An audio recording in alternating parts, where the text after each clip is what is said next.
And we are live. Hello and welcome to the Lion Show. It's your host, your favorite business coach, Robert Lyon. Today, we have Chad Durfee. He's an organic marketing expert. He's the referral king.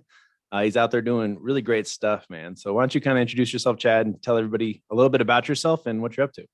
Yeah, definitely. Thank you so much for having me on the podcast today. So Referral King, I'll go with that. But what we do is we work with our clients. So from the point that you get a new client in the door, and I know how hard everybody works in the entrepreneurial space to get that client in the door. We spend so much time and energy focusing on that whole process. Once they get in the door and they sign on the dotted line, our strategy and our expertise is really helping double and triple that client's value as they move throughout your customer experience, that journey inside the program. And so most people, we find that they get them in the door and they try and fulfill, but they forget that that client is worth sometimes 2, 3, 4, 5 times more on the back end than what they were up front.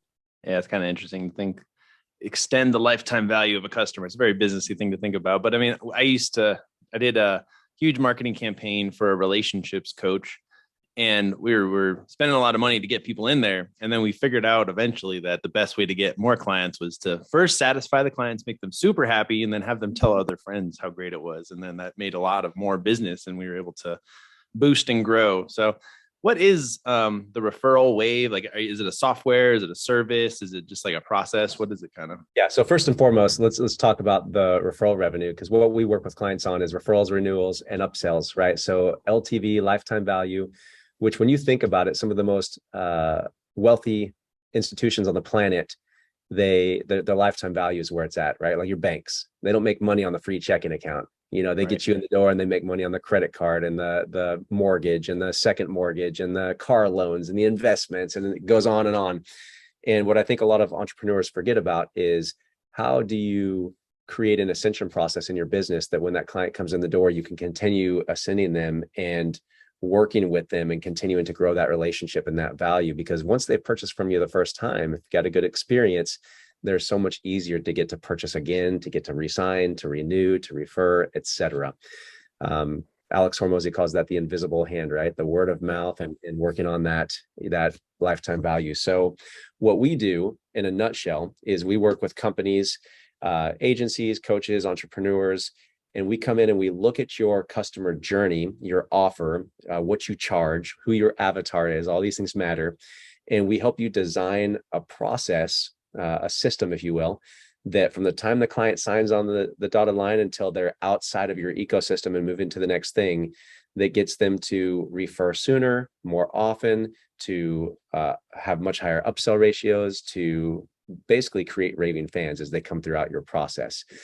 So it's a very customized approach, but there are specific referral pillars that we put in place that need to be in place to really improve consistency and predictability of referrals in your business. So it's a very customized approach. And yes, we do have a software that helps to automate it. That's really one of the secret weapons. One of the few secret weapons we have behind the scenes working for us is we can automate 90% of the process. That's which cool. Is pretty incredible in the high ticket space, because lack of automation is what creates the lack of consistency.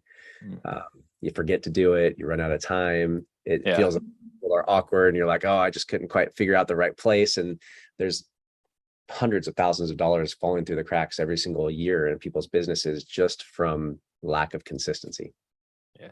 I'm sure it's pretty complicated, but what does it look like? Do you have like an email campaign? Is it like a reminder on your phone? Like, ask this guy for a referral. what does it kind of look like? Really good question. So it's kind of all of the above. So let me give you an example. Is it okay if I kind of draw like a little graph here in the background? So yeah, I want to see this fancy better screen, man. It's pretty. And then cool. I'll try and explain it for people that are just listening on the podcast as well. Yeah. So when a client comes in, let's just say that this here is your customer experience. So they come in the door over here. This would be considered point of sale. When a client comes in the door, they're going to go through your customer journey, right? And so one of the biggest things that people don't understand is 90% of referral opportunities are missed in the first 90 or the first 14 days of signing a new client. So what we call referral priming. There's 3 major pillars that need to be in place. The first one is priming. How do you get your clients excited about and wanting to refer you from day one? And so we do this with a series of surveys. So we send out a gift survey that's posed as like, hey, let's customize your welcome gift. Please complete this today so we get your welcome gift out to you. right? So we're engaging in reciprocity right at the point of sale when they just spent potentially a bunch of money with you. But there's some really strategic questions inside that welcome gift survey or whatever else we decide to create for that moment that are what we call soft referral requests. They start to normalize the process of referrals in the client's mind, right? Yeah. So many entrepreneurs wait too long in the game before they actually ever even mention the word referral, if they ever even do. And so your clients go throughout your entire process, never even hearing it. And if you do ask at any point, you're usually ambushing them for the first time with it, and they're not prepared for it. They're not warmed up for it. They're not even aware of it a lot of times. To answer your question, yes, there's an SMS that goes out to your clients with an email. The moment they purchase, we can automate this to your Stripe or whatever payment processor you're using. It sends out this gift survey with the right languaging, like, hey, take a sec to complete this gift survey for us today so we get this gift out. It links them to your survey. They go through and fill out this little gift survey that makes them feel special and has some cool questions in it. One of the very first questions is, hey, let's take a second to customize your welcome gift, program gifts, and future referral rewards. So right off the bat, we've woven the word referral right into a survey that they're taking from the moment they purchase. So they're hearing that word on day one. So it's already starting to normalize the process. It's what we call an assumptive soft referral request. Yeah. And then halfway through the survey, woven in again, there might be another question that might say something like, if we could show you a simple way to earn your program investment back through our referral program, how interested would you be in learning more? Nice. And then they could put super interested or not interested. 90% will say super interested, tell me more. And now they've just passed a deep level of compliance where they're like asking you to hear about your referral program. Again, this is day one. Yeah. Right? You haven't even started working with them yet, but they already know you've got a referral program. They already know it's potentially very valuable. And they've already said, yeah, tell me more. What does this sound like? Right. So that's an example of kind of how that priming starts, right? So there'd be a survey there. We want to have an onboarding process that allows you to introduce the program to them and talk to them about the benefits and make it feel irresistible, and adds a little bit of urgency to get them to make an introduction as soon as possible.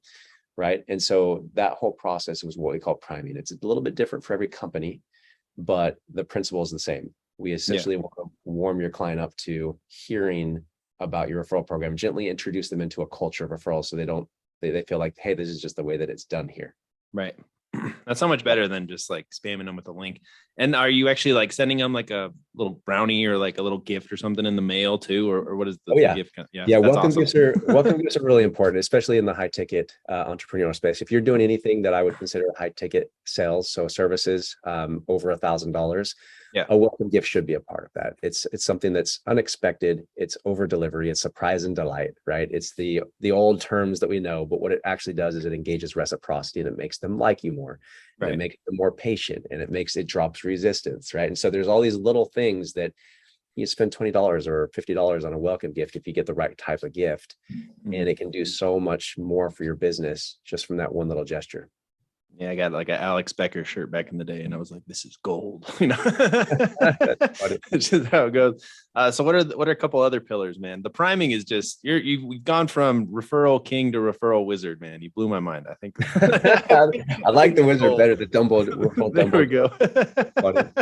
Yeah. So the priming piece, honestly, the little piece that I'm showing you right here, there's 2 or 3 little bolt-on things that we add to every business that are really simple. That alone will double or triple your referrals year over year without ever even having to ask for referrals, which is pretty crazy. And it gets rid of all those feelings of awkwardness and pressure and begging and just the icky kind of feelings that old world referrals tend to have. The second pillar is timing, right? So that would come more toward the first middle part of your customer experience. So how do you make your first direct referral request, and how do you set it up so as to engage reciprocity and make it feel really easy and organic for your client? Right. That's the next pillar. Typically what we do with that is we look for what we call a euphoric zone in a customer experience. It's the first place where your average client starts to experience results or have that thought, I made the right decision. Right. So let's say I'm a fitness coach and I'm teaching people to lose weight or whatever niche I'm in fitness. Let's say I'm going to use this as an example because everybody can kind of understand this. Anytime you start a fitness program and you haven't been in one for a while, within that first 2 to 3 weeks, you've typically dropped a couple of pounds, right? You've gotten through the overwhelm of maybe learning how to track macros or do whatever it is that they're teaching you how to do in their strategy, but there's been some level of results, and it's enough results that you can kind of start to say, oh, wow, this is working, but it's not so far along that now you're starting to plateau and you're not as happy anymore. right? So that's what we would call a euphoric zone. So what we do typically is we'll drop like a little modified net promoter survey in there, where we'll ask clients, at that right point, what are you still struggling with at this point in the program or the experience? What's been the most valuable piece of this experience for you? On a scale of 1 to 10, how likely would you be to introduce somebody to us based on your experience so far? And on a scale of 1 to 10, how happy are you with your experience so far? It's a little checkpoint, but the way that they answer the questions on that survey provide a really powerful referral opportunity, a really powerful referral request opportunity. Yeah. Well, if you're in the high ticket space, you got to survey everybody just to see if you're you're going to learn so much. I used to have to go through surveys every single week for our old program. And it was just like, oh, okay, this is what's going on with this person. This is where they're at. This person's not doing anything and they're not happy, or this person's super happy. So let's go talk to them. It's a little easier. Start your day. Well, and honestly, if you're surveying, you were ahead of the game, because you've spent 90% of people in that space don't survey. It's kind of like you almost don't even want to know, so you don't ask. Yeah, no, it was kind of a tough pill to swallow sometimes, because you're like, oh, this hurts a little bit. I gotta up my game. I gotta go out there and make some people smile on the program today. Yeah. But it's good to have that sober pill, It is, and it also, once again, one of a few referral secret weapons is customer experience, right? Yeah. And over delivery. And what we typically do is, we'll survey, and if we start to see common trends of what people are struggling with, then we put something in the program that makes sure that that's no longer a struggle, right? Yeah. And then it becomes something else, and then we fix that, right? Or if we see that somebody is like a 7 out of 10 happy, we don't like to see that, but we have that check and we say, hey, how can we make this a 9 out of 10 in 30 days? What do we got to do, right? And it gives us so much good data and feedback. Even an unhappy customer, you have a survey like that and ask them how you can get that score up, and they tell you, if they complete the survey, they want to be heard. Yeah. They want to be heard and understood. They're asking for help. It's the people that don't complete the survey that concern me, right? The ones that are quiet. Have you done this for like doctors or anything like that, or is it is it mostly just high ticket coaching, or is it we work in every high ticket industry. So everything from coaches, consultants, agencies to the medical profession, whether it be plastic surgeons, dentists, med spas, all the way over to services with roofers, solar, real estate, etc. So if it's a high ticket client, the psychology is the same. We just that's smart, man. That's so cool. So, well, I want to know, is this the full process, or is there one more step? Oh, no. Yeah. So the third, I'm just giving you the 30,000 foot view pillars. Right, so pillar one, priming, warm up your clients, right? If the listeners here have any takeaways, if they just want to try and start doing stuff on their own, talk about your referral program earlier. Have a referral program, introduce it to your clients so they know how it works. One of the biggest reasons clients don't refer is not because they don't want to or they can't, it's because they just don't know how. And the mental bandwidth and energy that it takes to try and figure it out on their own is not worth the time, right? So it's out of sight, out of mind. They forget about it. So that's pillar one. Pillar two, timing. Make sure to ask, at a point in the experience where the customers on average are experiencing results or they're happy. Third one is reminding. That's the third pillar on the other side of that. How do you keep your clients engaged and referring you time and time again, not just once? Yeah. If a successful referral program that's been tweaked and adjusted and scaled, you'll see that 60%, more than 60% of your clients will refer you 1 to 3 times in a calendar year. 30 to 40% will refer you 3 to 5 times, and 10% will refer you 5 or more times. And the way you do that is by installing those 3 pillars, right? We don't want to focus on trying to get every single client to refer you once. We want to focus on the 20% that are likely to refer you the most and get them to refer more.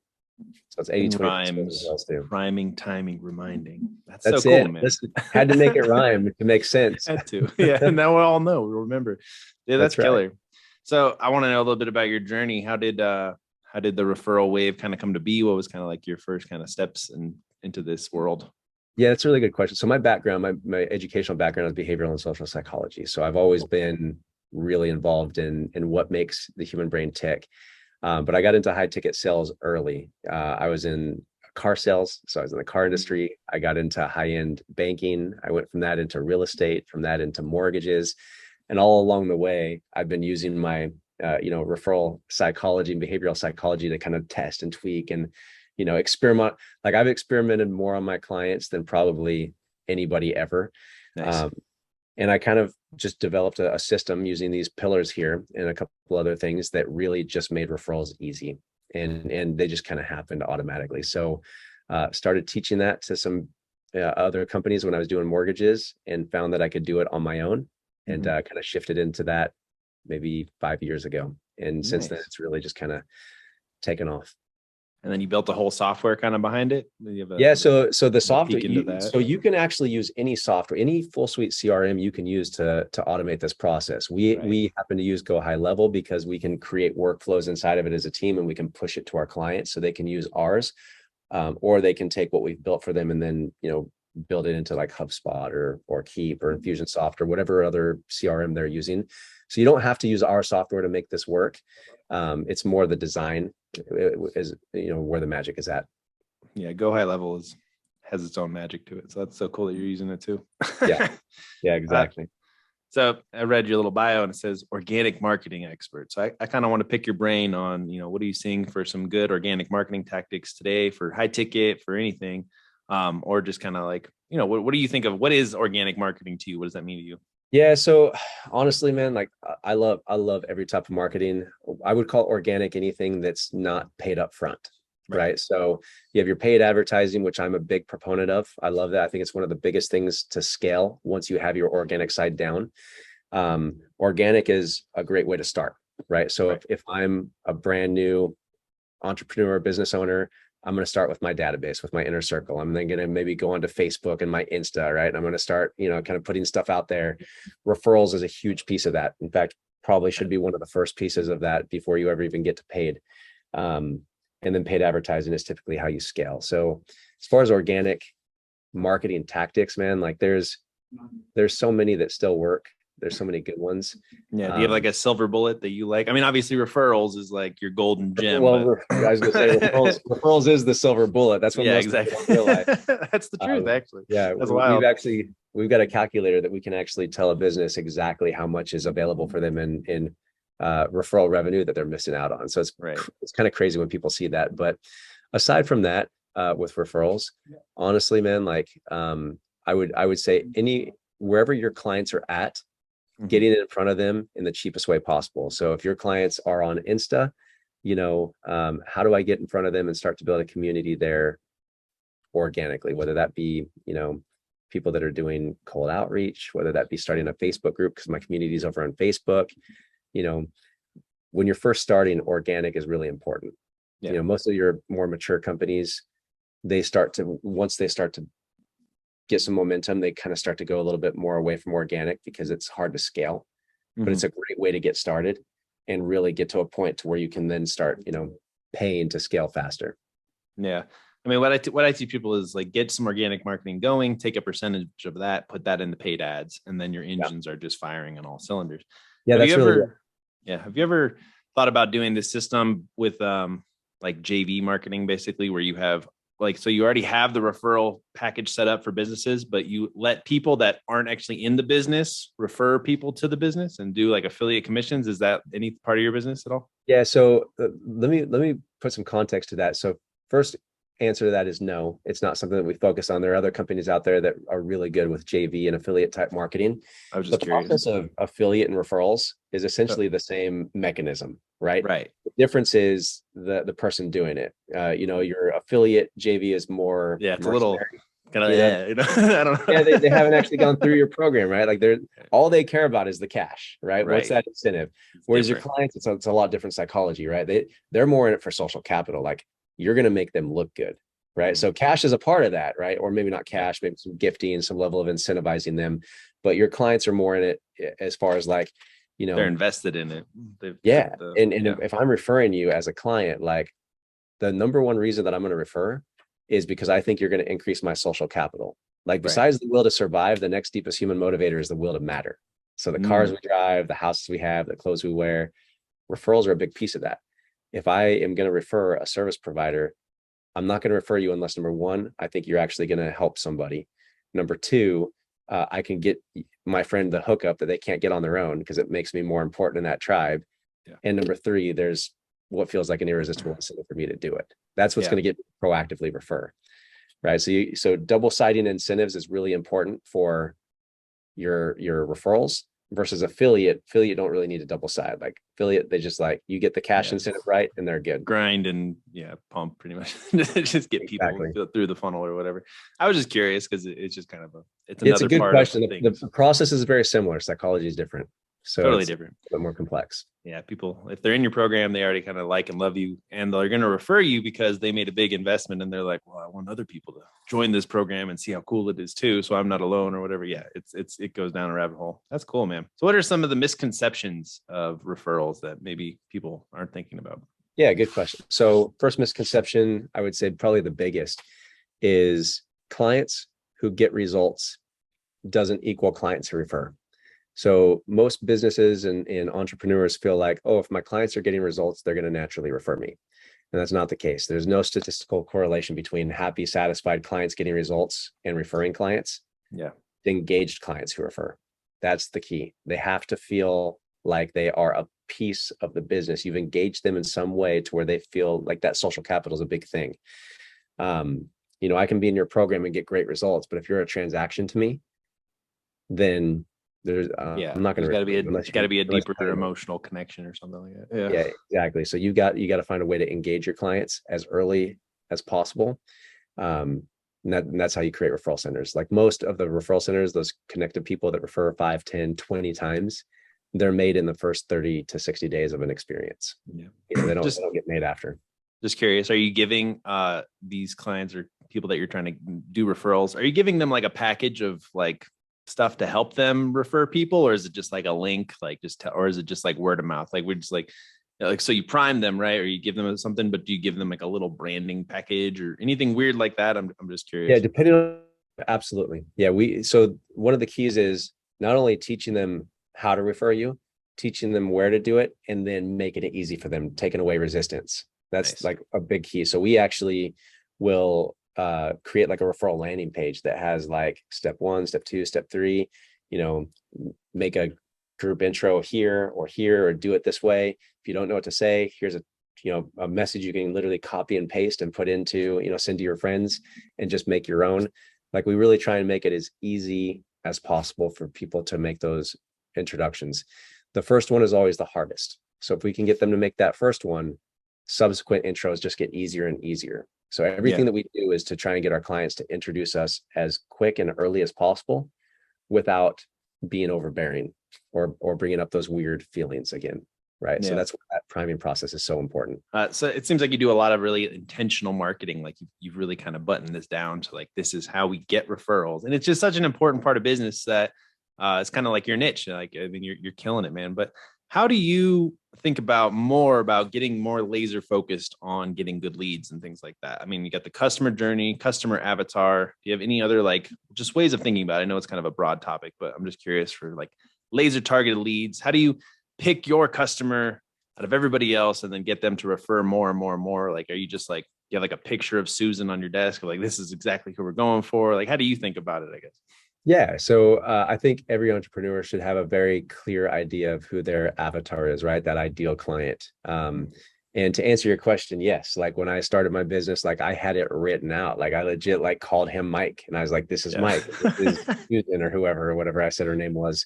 And I literally had it written out. At this point, we've worked with so many people, the avatar is a little bit more broad, right? Like they have to be in one of these industries. They have to have this amount of current clients. They have to have their this type of a program or offer.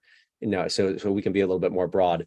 But when you're first starting out, you have to be very, very specific and shoot for that. And then when it comes to referrals, it's really important to teach your clients who to look for, right? Because we assume that they know, and they don't always know. And then what's going to happen is they're going to refer you.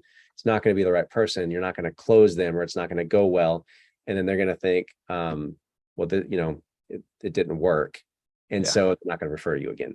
Right. So we're really clear with our clients, like, hey, if you know anybody else that meets XYZ qualifications who you think would be interested in getting more referrals, this is a perfect intro. Right. And so that's what you would want to talk to your clients about when we're talking about referrals specifically. Hey, if you know anybody else that meets XYZ who's interested in getting X big benefit, that is a perfect intro. And then I mean, everybody goes through your process. So you hit them with emails, you hit them with text messages, you get them to do like a little gift, you give them an opportunity to make some money as well. And it just creates a whole nother flow of income and things like that. Like that's just a very powerful way to do it. It seems like you've figured out how to be pretty successful, man. And I'm always kind of interested in the listener's success. What are some like this is broad, obviously, but what are some keys that have led you to get so focused and become successful in business? Like you said in the beginning, it was like understanding the psychology of other people, and that really kind of pushed you. Is there anything else like that you think that kind of led you to? Yeah, for sure. I would say one of my biggest mottos is collaborate over anything else, right? So Yeah. I don't see competition. People are like, oh, these are my competitors. Like I see confrienditors. Yeah. Like I had somebody at a mastermind just mention that term, and I was like, that's perfect. So always looking for opportunities to collaborate has made a huge impact in our business. Even with people who I would think would be competitors, we can still collaborate, right? And it creates some really amazing synergy. So I would say collaboration and getting away from that scarcity mindset of this is my competition has helped us incredibly. That's probably the biggest thing.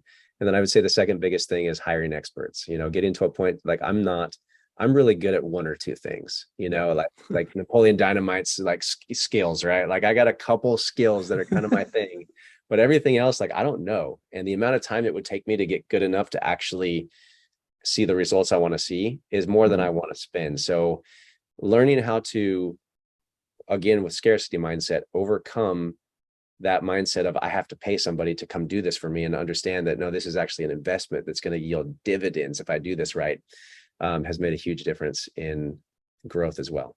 Right. So collaboration and hiring experts, and not just general experts, niche experts, right? Like the people who this is their skill set. This is what I want. Like, got it down. Let's do it. That's so cool. How many people, if you don't mind, work at work for you or work with you? Yeah, we're lean, man. We're lean. We're flexible. So we've got, I think, 6 people. Nice. So yeah. So we're very, like, everything is built for scale. But yeah, we run very lean as often as possible. That's so cool. So you used high level. Did you have to do any coding, or was it already kind of like plug and play, just get really focused on this step, this step in the CRM? Well, so to be honest with you, that's one of the reasons we're able to run so lean with employees is we have a go high level expert on the staff who is also an automations expert. So has basically gone in and automated, what would be 3 or 4 full-time positions that we can now, through go high level, let the business run with those versus having people do it. So that's been really supportive. Yeah, that's so cool. How did you find your experts? Did you have to fire people? Did you have to just through time? Was it just synergy? Everybody was ready to go. Like, do you have any tips on just finding good staff and good teams? Oh, dude, honestly, I'm not, like, again, we're so lean. I haven't spent too much time hiring. The go high level expert was difficult. We actually did have to go through quite a few people there because it's, there's not a lot of support there. So we had to be in a Facebook group, and high level does everything, but it's so confusing, man. Yeah, it can be really complex, and like to find somebody who understands that and also speaks really great English and like can really, support us in that way has been difficult, but we found a really good one, and we've got some others in the lineup, but it takes time. Yeah. As far as our team's concerned, honestly, I just look for good-hearted, resourceful, driven people. Like if they've got drive and they're resourceful, they can figure stuff out, and they're just good people in general. Like I say hustlers, but I think good-hearted is a little bit better word. Right? That's a good key. Well, because those are people that they'll be loyal. Right. They'll come in, they'll be loyal, they'll take ownership of the company. If you treat them right, they're going to treat you right. Like, everybody's trying to create wins, so we really want to have a good culture in our company with that. Yeah. So this is kind of a scarcity question. How is the high ticket market looking to you right now? Or is everybody selling tons? I mean, I talked to a lot of marketers, and behind closed doors, man, things aren't working as well as they used to, but people are still crushing it if they know what they're doing. You know what I mean? So I'm just curious, like, what are you seeing? Yeah, honestly, I take a different approach to that. I love the high ticket market, and I think the amount of saturation is validation for the market itself, right? Like when you look at the financial industry, how saturated is that industry? But it's a like legitimate industry now, right? It's so saturated. In the high ticket space, whether that be coaches, consultants, entrepreneurs, agencies, yeah, is there a lot of fluff and a lot of people they took a course and they're out there trying to sell a course now? Yeah, there's a lot of that, but that's in every industry. That's right? what I'm saying. It's like a sobering moment. I don't even know if it's a moment, but it's a sobering time. But if you know what you're doing and you're still able to, build a real business, you're going to be just fine. I'm just, wanted to see what you were doing. No, I agree. And honestly, the saturation and how competitive it is, once again, it validates the market, right? And it validates that segment. And so for me, that's legitimacy. And it's that way like everywhere. So even for the newbies that are listening here, like if you go out and start telling everybody that you're brand new at what you do and you've never had a client before, they're probably not going to hire you. Like that's, when I was a loan officer and I was a brand new loan officer, there's no way in hell I would tell a realtor that I was a brand new loan officer that had never done a mortgage. Like I was like, hey, at my office, there's 100 years of knowledge there, right? Because I'm like I'm like leveraging the people around me. And I had to talk like I was the best ever. And then when I got a deal, I like had to go get help and figure it out and not let the realtor see it, right? So that's any industry has got that. You got to start somewhere. So for the newbies that are out there, like it's difficult, but if you stick with it and you collaborate and you are humble and you're willing to work with people and learn, then you're going to get really good. If you stick with it, right? For the people that are out there trying to take advantage, again, every industry has that, unfortunately. Right. The times have shifted a little bit. Like last year, the year before, like I was working with a couple businesses and they were just going viral on TikTok and they were just printing money. But there was a lack of leadership in a lot of these businesses. And if you're not honestly going to go out all out and help people while you're charging high ticket, you're going to end up into some situations that you don't want to be in. So you got to be a real leader. You got to have a real good business. And like you do, you got to help people referral more people, because if they love your program, they're not going to shut up about it. They're going to tell everybody about it. They're going to get more people to come in. You know what I mean? So it's a cool way to look at things. So, well, that's it. And I would tell listeners, like, go watch Alex Hormozy's Invisible Hand when he talks about word of mouth. And that will give a really good idea of what we do and why it's so important, because it's your referral system and your word of mouth branding is the only thing that you're ever really going to fully own in your business, right? Like, everybody who only relied on Facebook when the iOS update came out and all of a sudden everything went wonky and prices soared, and like a lot of businesses couldn't live, right? They just ads got way too expensive. Or if you didn't have a good Ascension model in the back end or created one where your LTV, right? Like one of my partners, Rudy Moore, he loses like $250 for every client he brings in the door on his front end products, right? Whereas most people, they would turn those ads off. They'd be like, I'm losing money. But because of his Ascension model, he knows that like his actual lifetime value is up here. So he can afford to lose $250 on the front end, because on the back end, he knows he's going to recoup that, right? So if businesses don't have that word of mouth or that vision, not of right now, but of 10 years from now, and they're not building that back end, that Ascension model, that those processes for increasing client lifetime value, when ad costs go up or TikTok algorithm isn't pushing you out organically in front of as many people as it used to because it was brand new, and your stuff starts suffering as a result, you're in trouble, right? If you did sustainability in your business. You have to have money on the back end at this point. Like you got to have an email system that automatically either upsells or offers new things, or have an affiliate thing, or whatever you got to do. This is a dumb question. I apologize. What like percent do you usually recommend people give for their referrals? Like how much do they get? How much are people, if they're referring business for you? How much do you? Yeah, not a dumb question at all. It's a more advanced question, and I think it will take a lot of people by surprise, because this is another misconception, is referrals are free, right? So they're like, oh, free advertising, word of mouth. Word of mouth and referrals are different. But like any other type of advertising, you really do need to pay to play, right? If you're going to put a billboard up, if you're going to run a commercial, if you're going to run paid ads, referrals are no different. So I'm going to give you that answer, but I'm going to give you a ratio first.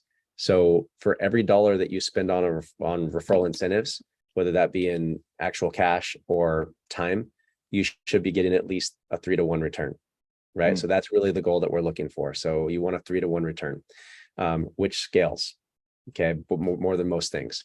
So with that being the case, I would say between referral incentives and sales and setter commissions, if you end up having a sales or setter team, 35% is kind of the magic number. Yeah. If you're paying more than 35% in the high ticket space where there's fulfillment involved in a team, it's going to start to cannibalize. So under 35% is kind of that number you want to be at. With products and services, like where there's no fulfillment, you can do 50% because it's just totally automated, right? Like if you're just selling an online course that there's actually no calls and no, it's like you buy it and it's just all videos. Yeah. I would say 50%. But if you're actually fulfilling and there's some services and team members involved, keep it under 35% between sales commissions and referral incentives. Cool. That's actually important. I like that.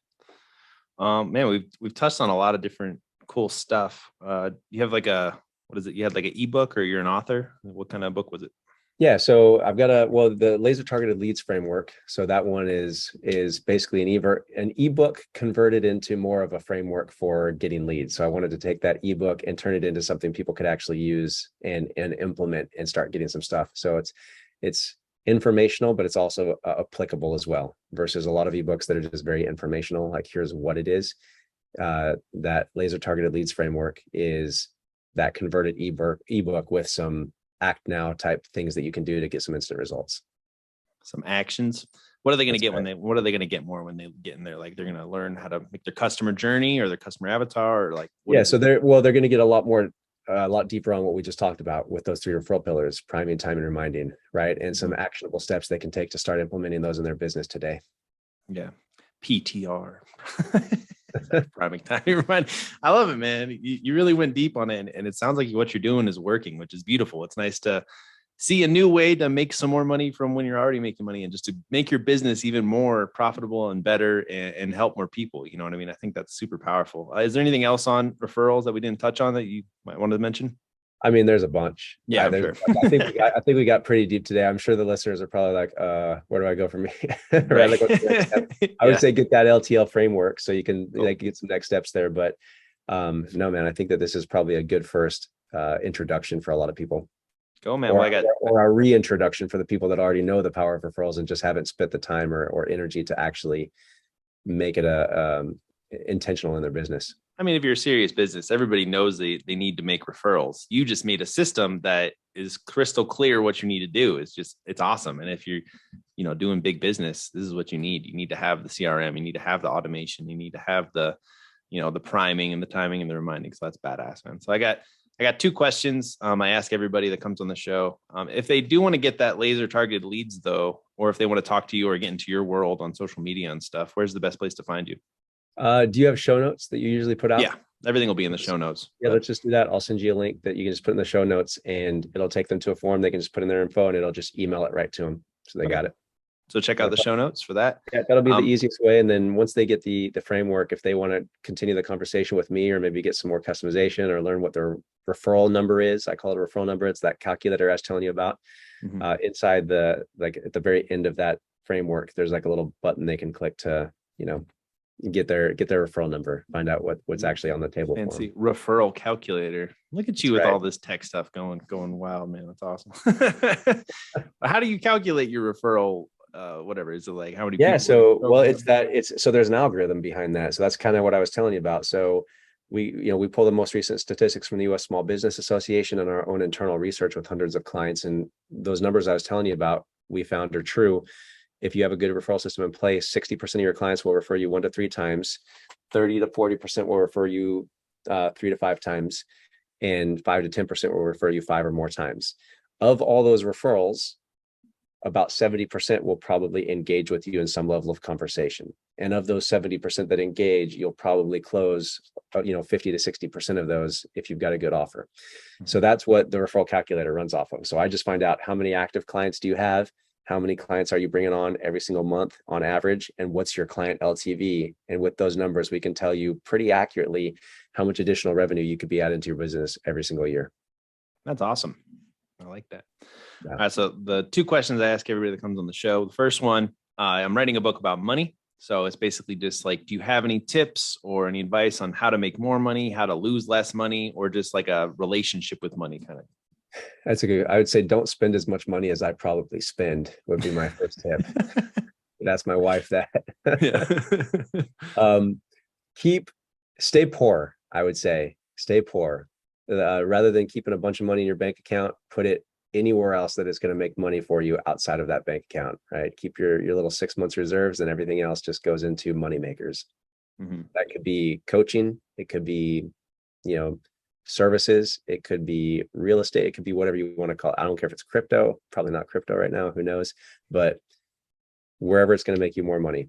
For me, I have a budget for everything, so I've got $100,000 that I budget every single year for coaching. Right. And Cool. so, I'm looking for specific things every single year that I want to include in my business. And then, I stay within that budget. Right. But that for me is an investment, because that will always yield 5 to 10 times what I paid on it, over a year or two. And so, I created buckets for where I want things to go that are going to make me money. I like it. And the second question is, what motivates you? What really gets you fired up? What gets you actually doing things? Yeah, that's also that's a really good question. I would honestly, for me, man, I'm a family man. Like, I got kids, I got a wife. Like, what motivates me is creating a business that um will run itself so that I can spend more time with my family and kids. So that's bringing in the C-suite, whether that's, mergers and acquisitions, whatever that looks like for me. I don't have an exact, this is what it's going to be. It's more so, how do I create freedom? Yeah. Specifically Time with your family. Well, you're doing the right stuff, man. So I appreciate you sharing everything you did with us today. Any last thoughts kind of before we wrap it up? Yeah, man, I would just say, for anybody that is thinking that they would want to include referrals as a part of their lead generation as a passive income stream in their business, definitely download that LTL framework and read into that and learn it. That's don't if you're thinking for a second that this is something that interests you, spend some time on it, right? Don't let that thought bubble go off as you move on to the next thing after you listen to this. Love it. Without taking some type of action. So everybody, check out the show notes to get that laser targeted leads. Start thinking about how you're going to be priming, timing, and reminding for some referrals and stuff like that. Thanks so much for coming on today, Chad, and thanks everybody for listening. We've got some great stuff coming up in the next episode, so I'll see you there.